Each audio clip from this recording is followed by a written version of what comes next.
Suena el Indio Solari en voz del Indio Solari y en alguna reversión también en la radio de las madres. Este temazo se llama Había una vez, a mi entender, uno de los más lindos que tiene en su carrera solista Carlos Solari. Te tengo que contar que hay fumata blanca en el... Hay fumata blanca en el Vaticano.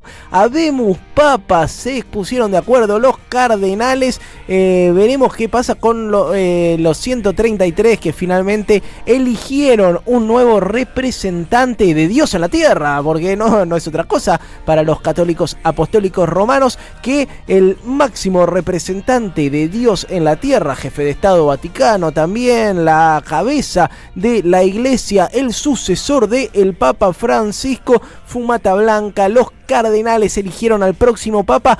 Muy pronto el cardenal Dominic Manberti, así se llama, va a salir a anunciar el clásico Habemus Papa en el balcón de San Pedro para revelar el nombre del nuevo pontífice. Acá estamos en un hermoso PRODE, me llegan muchos mensajes, ustedes me mandan quién creen que va a ser el futuro papa. También muchísimos mensajes para ir a las dos obras que estamos sorteando para hoy: Saverio el Cruel y La Celebración. Nos mandan mensaje, tenemos 8 entradas para el teatro, pero te contaba que este fin de semana tenemos un planazo maradoniano y pampeano, porque vamos a estar junto al profe Signorini en Santa Rosa en una charla que se llama Uno siempre vuelve a los viejos sitios donde amó la vida. Mirá qué título más bello. Y para hablar de esta presentación, de la Pampa, del Diego, de fútbol, de política, de todo lo que nos gusta, estamos en contacto con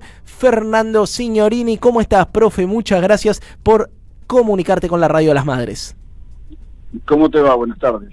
¿Cómo estás, profe? ¿Qué se juega mañana en tu regreso a La Pampa? Digo, un lugar al que fuiste con el Diego allá hace casi más de 2 décadas y al que ahora volvés.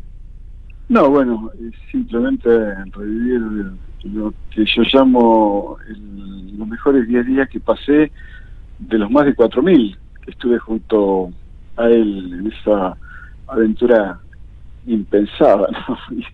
Y volver a Santa Rosa, ya desde ahora mismo se me está poniendo la piel de River, como decía Diego, ¿no? Porque sí, guardo recuerdos bellísimos de ese lugar, de su gente, del paisaje, porque además era un momento muy muy difícil en su vida, ¿no?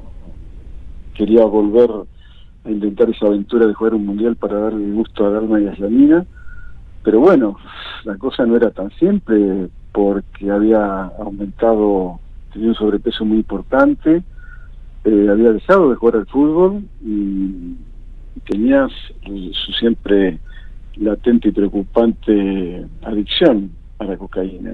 Entonces eso hizo que fuera un desafío enorme, pero realmente fueron 10 días maravillosos, ¿no? Y profe, ¿por qué contame la cocina de la definición de decir nos vamos a La Pampa? Digo, habiendo tantos lugares hermosos en nuestro país, entre ellos también La Pampa, ¿por qué se juegan por ir a esta histórica provincia?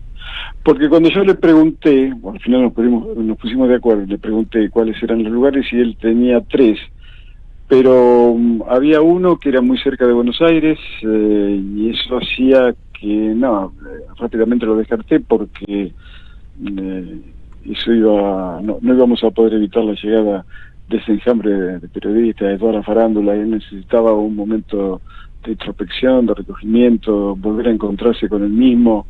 Y cuando surgió el tercero, porque el segundo era otro Aras en Norberto de la Riestra, en el partido del 25 de mayo, el Aras Santa María, que era propiedad de la familia Yuri, de los plásticos, ¿no?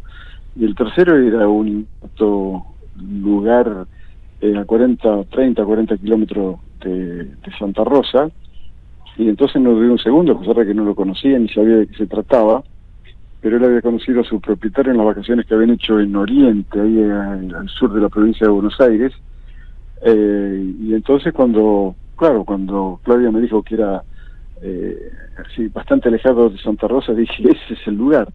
Y ante el obvio ¿por qué? De Diego, bueno, precisamente le dije, porque tenés que, para llegar al lugar a donde ya llegaste, a la cima que ya coronaste, tenés que salir del mismo lugar, o de algo parecido, quiere decir, nada de lujo, nada de extravagancia, o de opulencia, y vamos a Santa Rosa. Y por eso fue la decisión, ¿no? Te repito, sin conocerlo, yo no sabía cómo era el lugar, y a partir de ahí ya organizamos, y a los pocos días fuimos con don Diego y con dos chicos, uno que era su chofer, Germán Pérez, y otro chico de apellido Hernández, que era sordomudo, también de Esquina de Corrientes, y llegamos el 9, porque el 10, como una fecha simbólica, teníamos que comenzar a desandar ese largo camino, ¿no? Y te repito, fue todo tan divertido, tan fantástico, y ocurrieron cosas tan lindas gracias a la gente, fundamentalmente, que por eso el volver me acerca, bueno, como dijo Tejada Gómez, ¿no? Es cierto, y volver a los viejos sitios, y vaya si amé la vida en ese lugar y la sigo amando, ¿no? Profe, me mostraba Felicitas algunas de las imágenes de muchos clubes de barrio, de distintos pueblos de La Pampa, que se habían acercado en ese momento a verlo al Diego, a charlar con él, a pedirle un autógrafo, a sacarse una foto. ¿Qué recordás del recibimiento del pueblo pampeano, de los pampeanos en ese momento?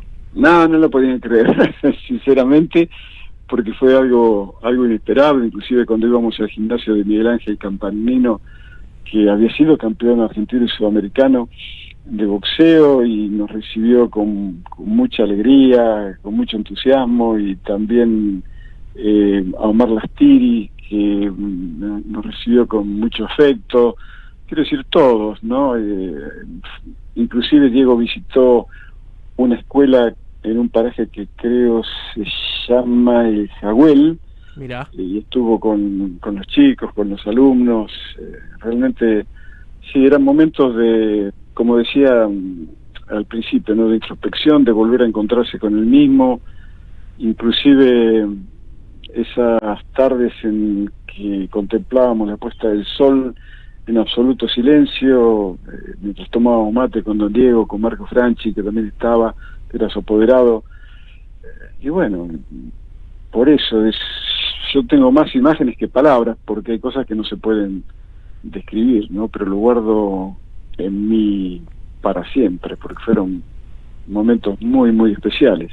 Mira, profe, tomo muchos mensajes que están llegando acá, muy contentos de escucharte. Tomo el de Sergio de las Heras, que dice: ¿qué falta le hizo un profe en los últimos tiempos al Diego? Porque siempre se le arrimaron malandrines. Y quiero preguntarte por tu lectura de lo que está pasando en la justicia, por el juicio, por el fallecimiento del Diego y la responsabilidad de su entorno en los días finales.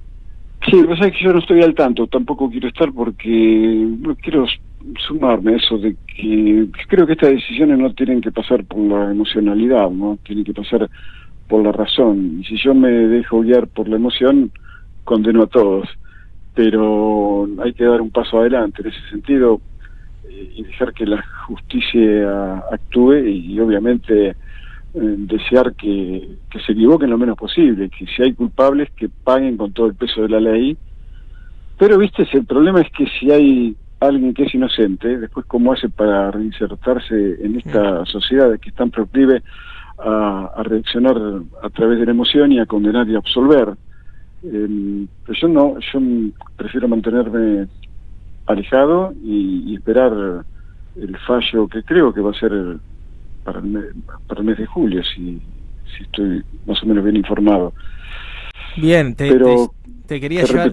Sí, obviamente que es un tema sensible, que está bueno tratarlo con el respeto que merece, porque es una causa judicial que tiene gente sentada en el banquillo en este mismo momento. Quiero una reflexión tuya, profe, sobre la actualidad del fútbol y la realidad de los futbolistas, ¿no? Uno a veces piensa en el compromiso del Diego, en el compromiso, digo, sí, que sigue vigente, del Negro Enrique, del Pato Filiol, de los jugadores de aquella vieja época que en momentos sensibles se animan a levantar la voz, incluso un poco más sacar el tiempo. Yo pienso de mi generación que vi cuando era pibe en Juan Pablo Sorín, por ejemplo, un tipo que siempre alzó la voz, o incluso en el Pupi Zanetti, que no se posicionaba políticamente, pero siempre tuvo un laburo con la solidaridad, con la empatía. Y hoy la verdad que cuesta ver eso en los futbolistas, digo, en la selección nacional y en la amplia mayoría de quienes se desempeñan en la primera división, con honrosas excepciones, ¿no? Pienso en Juan Cruz Comar, pienso en algún que otro jugador, pero ¿por qué crees que llega esta despolitización, esta desaprensión de los futbolistas con lo que pasa a su alrededor, en su país, con su sociedad? Bueno, porque el poder es muy perverso y ha sabido a través de los años tejer esta maraña de temores, de miedos, porque los chicos saben que el serrucho sigue afilado y a ellos también le pueden cortar las piernas, ¿no? Y además porque al jugador en general no se lo educa, y yo creo que entrenar es antes que nada educar, inclusive educar en ideología, sin imponer una, pero sí haciéndole conocer las principales para que ellos después elijan. A mí también me llamó la atención que durante el Mundial de Qatar ningún jugador, y no solamente argentino, ¿no? Ellos que tendrían o tienen una voz muy potente como para hacerse escuchar, y sin embargo no dijeron nada de los casi 15.000 víctimas en la construcción de los estadios. Cuando falleció Ede Bonafini, ningún jugador argentino, nadie fue capaz de usar, aún rompiendo esa directiva de FIFA, que dijeron que no se podía politizar el tema, que no era politizar, era el reconocimiento a una figura de relieve mundial, el tema de los derechos humanos, y sin embargo nadie lo hizo. Nadie, o prácticamente nadie, al menos oficialmente, dice nada acerca de las barbaridades que están ocurriendo en el fútbol, con muertes perfectamente evitables por chicos que deciden quitar su vida a raíz de quedar afuera de las convocatorias, porque toda esta presión que sobre ellos se ejerce también, cómo no, puede contarse como un argumento que les decide a tomar esa decisión brutal. Y siguiendo a Menotti, el fútbol tiene que volver a ser una maravillosa excusa para ser feliz, un argumento para hacernos mañana mejor que hoy, pero dentro de los medios también están estos tipos que son, yo no sé realmente cómo siguen en los lugares donde están diciendo las cosas que dicen, de que hay que ganar de cualquier manera, de que el segundo no existe.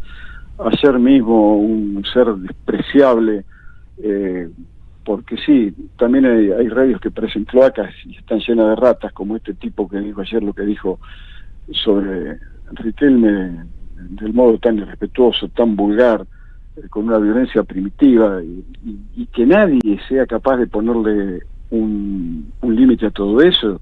Yo alguna vez he reclamado control en lo que se dice, y te salen con eso de que se atenta contra la libertad de prensa, no, ni mucho menos, porque entonces ¿para qué va a gastar o seguir invirtiendo el Estado el 6% del PBI en educación si después tenés estos tipos que hacen lo que hacen, porque además son operadores, y en este caso directos del presidente, porque sigue habiendo felpudos del poder que basta tener, no sé, un poquito de trascendencia en los medios y a lo mejor un dinero más en el bolsillo, son capaces de decir lo que dice. Yo espero realmente que haya un organismo que sea capaz de condenarlo, porque no puede estar un minuto más en el medio una persona así, pero como él hay otros también que son monitos que, como decía también Eve, la querida Eve, después se transforman en gorilas, ¿no?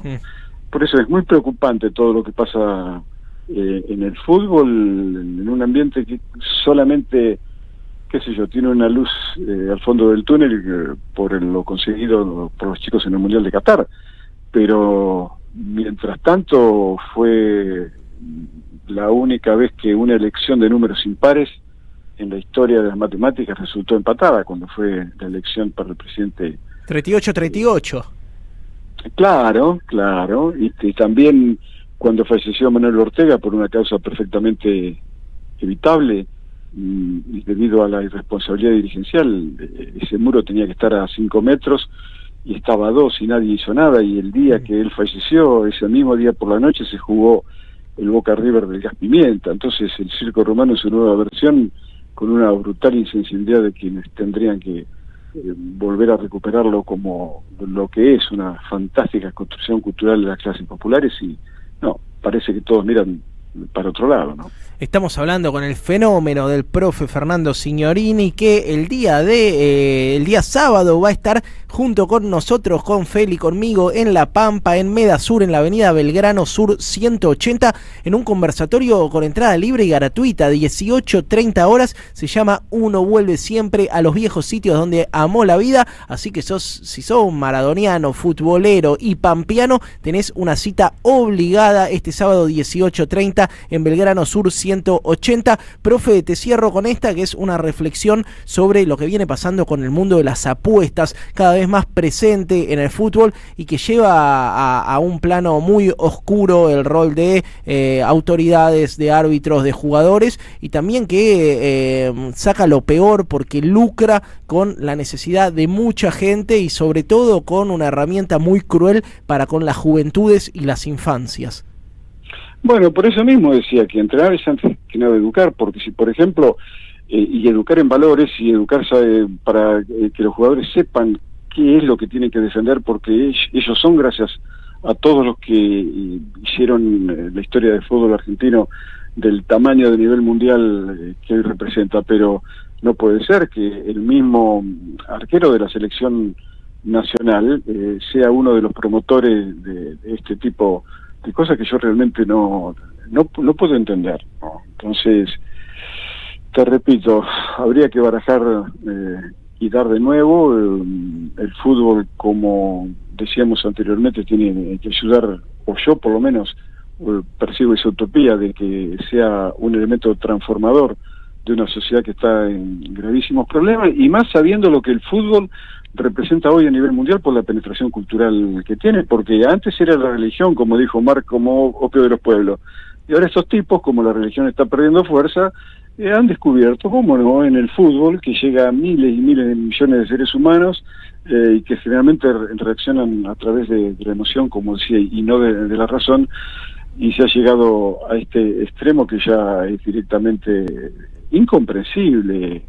Además, pero bueno, también es un producto de la decadencia de la sociedad, porque culturalmente estamos pasando, y no solamente en Argentina, sino a nivel mundial, y me duele que se esté utilizando al fútbol y a los futbolistas, instrumentalizándolos otra vez a favor únicamente de la voracidad del gran negocio, ¿no?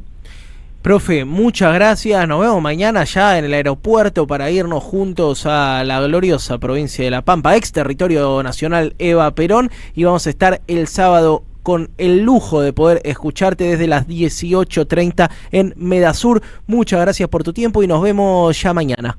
Entonces vamos a compartir o a dilucidar el misterio de si es mejor la pasta frola de membrillo de Santa Rosa o la de la vecina localidad, que siempre está en duda eso, ¿no?